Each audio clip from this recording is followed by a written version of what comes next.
अस्सलाम वालेकुम प्यारे बच्चों।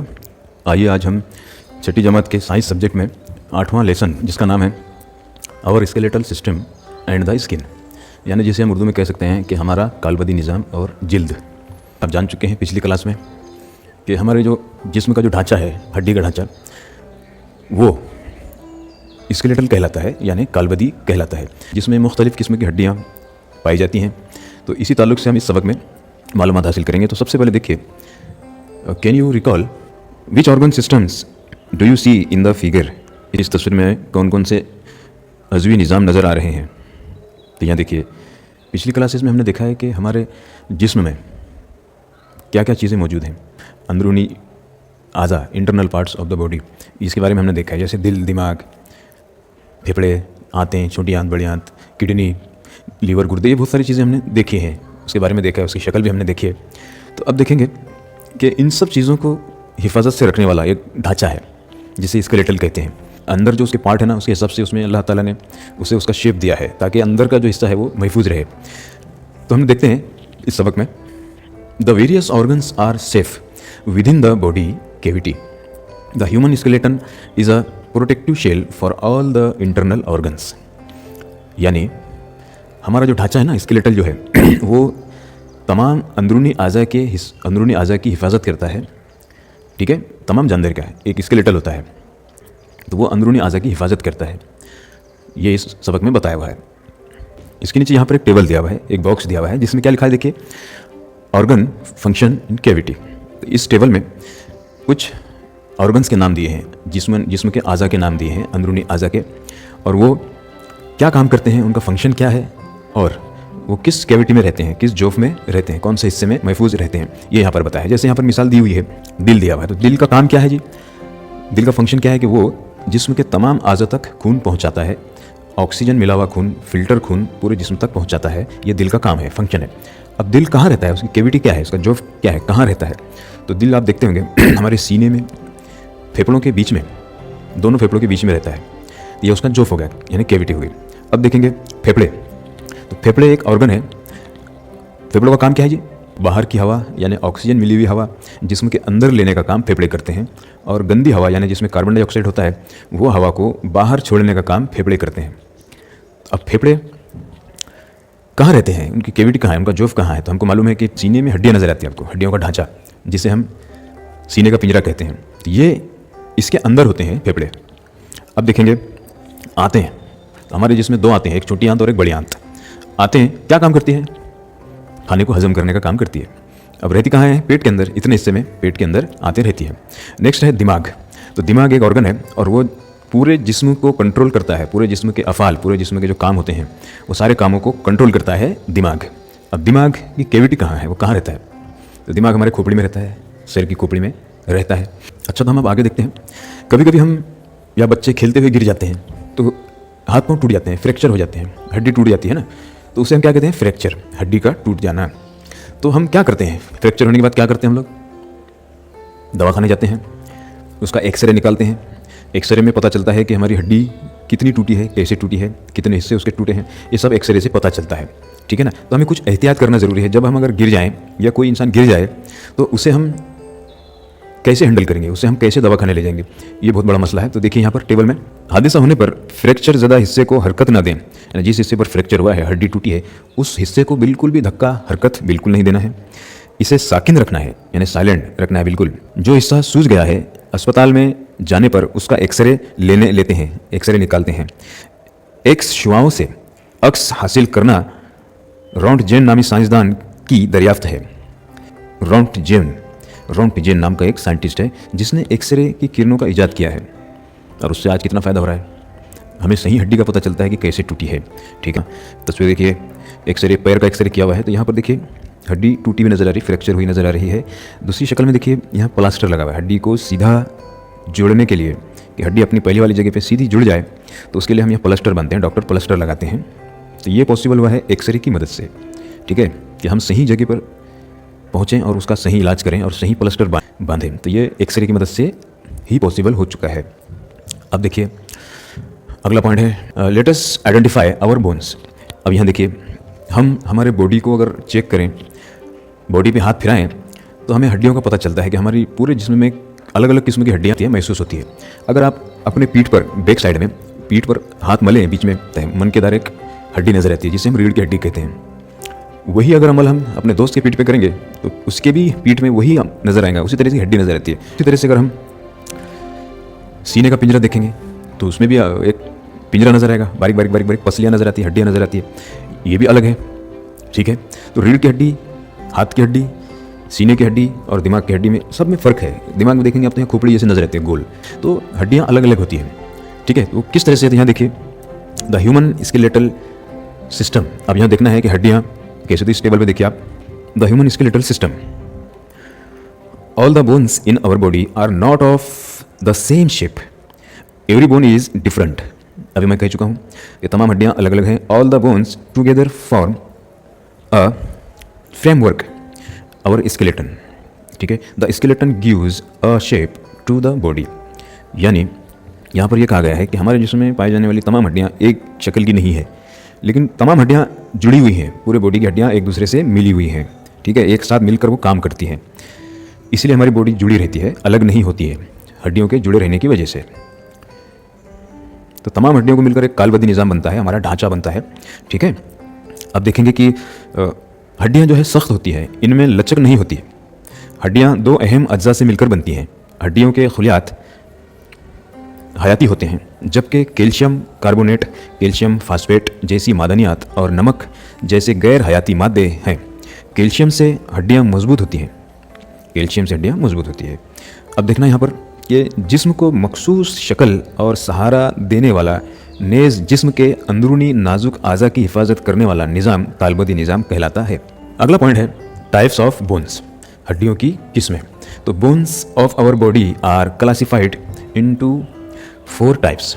हमारे जिस्म में जो तमाम ऊपर से नीचे तक, सर से लेकर पैर तक जो हड्डियाँ मौजूद हैं, इनको 4 हिस्सों में तकसीम किया गया है। तो वो देखिए यहाँ पर शक्ल के साथ कौन कौन सी है। टाइप्स ऑफ बोन्स, सबसे पहली बोन्स है फिलेट बोन, यानी जिसे हम उर्दू में कहेंगे चपटी हड्डियाँ।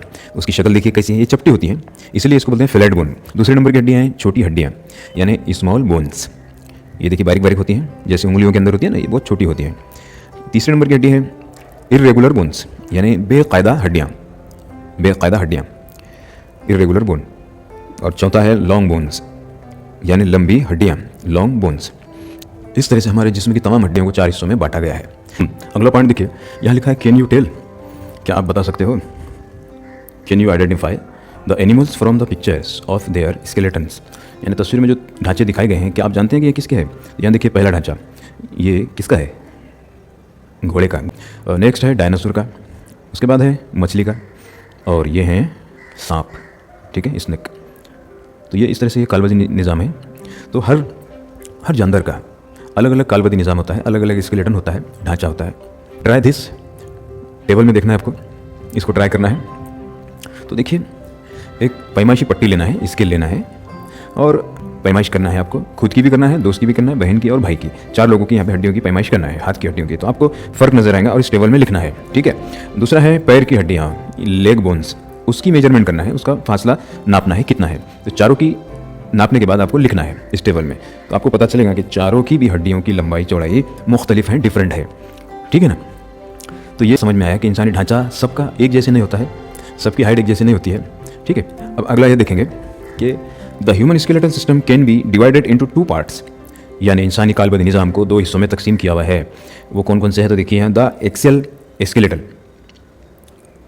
ठीक है, एंड द अपेंडिकुलर स्केलेटन, यानी महवरी ढांचा और मददगार ढांचा, इस 2 हिस्सों में बांटा गया है।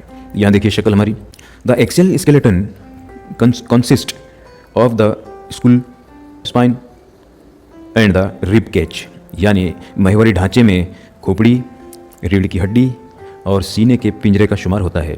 ठीक है, खोपड़ी जो है ना ऊपर हमारी सर की खोपड़ी, रीढ़ की हड्डी और सीने का जो पिंजरा है ये महवरी ढांचे में आता है। ये जिस्म के बिल्कुल दरमियानी लकीर यानी महवर के अतराफ़ में होता है। दरमियानी लकीर यानी जो हमारा रीढ़ की हड्डी है ना उसके अतराफ़ में होता है और दोनों साइड बराबर होते हैं। ठीक है, ये हो गया महवरी ढांचा। अब है मददगार ढांचा। The appendicular skeleton is made up of the bones of the upper and lower limbs यानी arms and legs on either side of the central axis यानी मददगार ढांचा दरमियानी लकीर यानी महवर के बाजू की हड्डियों से मिलकर बनता है।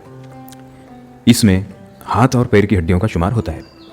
ठीक है, यहाँ देखिए ढांचे में ऊपर खोपड़ी है, बीच में एक महवरी लकीर है, दोनों साइड बिल्कुल बराबर आती है, नीचे सीने का पिंजरा, हाथ, दोनों हाथ, रीढ़ की हड्डी और पैर की हड्डियाँ। इस तरह से ये ढांचा ये हमारा जो है parts of the human skeleton system है। अब देखिए अगले टेबल में, अगले बॉक्स में देखिए, as our body grows the size and length of our bones increase, such changes in size and length can be seen in children according to age. However the body continues to grow only up to a certain limit. The bones of taller people are longer. यानी हमारे जिस्म की जो नशोनुमा के दौरान हड्डियों की लंबाई और जसामत बढ़ती जाती है। छोटे बच्चों में उम्र के साथ हड्डियों की लंबाई और जसामत में होने वाला ये फ़र्क साफ नज़र आता है, लेकिन जिस्म की नशोनुमा एक मखसूस हद तक ही हो सकती है। ऊंचे कद वाले फ़र्द की हड्डियाँ ज़्यादा लंबी होती हैं। ठीक, ये हो गया, समझ में आ गया आपके। महवरी ढांचा है द एक्सियल स्केलेटन। तो यहाँ सबसे पहले स्कुल यानी खोपड़ी दी हुई है। अब खोपड़ी जो है ना, ये सर और चेहरे की हड्डियाँ मिलकर खोपड़ी बनती है। इसमें पाई जाने वाली हड्डियाँ चपटी और मजबूत होती हैं। सर की 8 और चेहरे की 14, इस तरह खोपड़ी में कुल 22 हड्डियाँ होती हैं। हमारी खोपड़ी में 22 हड्डियाँ होती हैं। खोपड़ी में निचला जबड़ा छोड़कर बाकी हड्डियों में हरकत नहीं होती। हमारे जो ऊपर की हड्डियाँ है ना खोपड़ी की, ये हड्डियाँ हरकत नहीं करती हैं। नीचे का जबड़ा सिर्फ हरकत करता है। जब हम बात करते हैं, खाते हैं, पीते हैं, तो हमारा नीचे का जबड़ा हरकत करता है। इसके अलावा कोई हड्डियाँ हरकत नहीं करती। अच्छा, अब यहाँ एक सवाल दिया हुआ है कि which organs of our body does the skull protect, यानी खोपड़ी हमारे जिस्म के कौन से हिस्से की हिफाजत करती है? तो आप जानते हैं किसकी करती हैं? दिमाग की। दिमाग है, आँखें हैं, इनकी हिफाजत करती है खोपड़ी।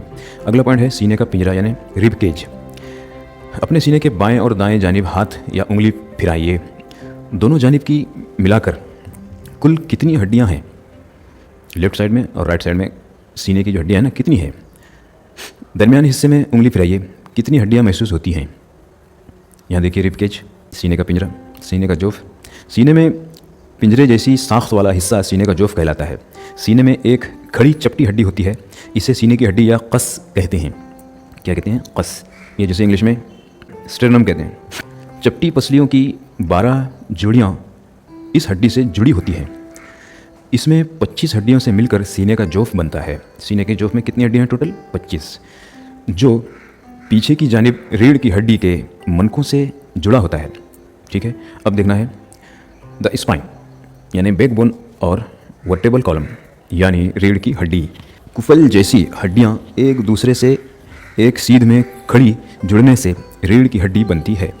रीढ़ की हड्डी में कुल 33 हड्डियाँ यानी 33 हड्डियाँ होती हैं। रीढ़ की हड्डी में 33 हड्डियाँ होती हैं। इनमें से हर एक को मनका या फिक्रा कहते हैं।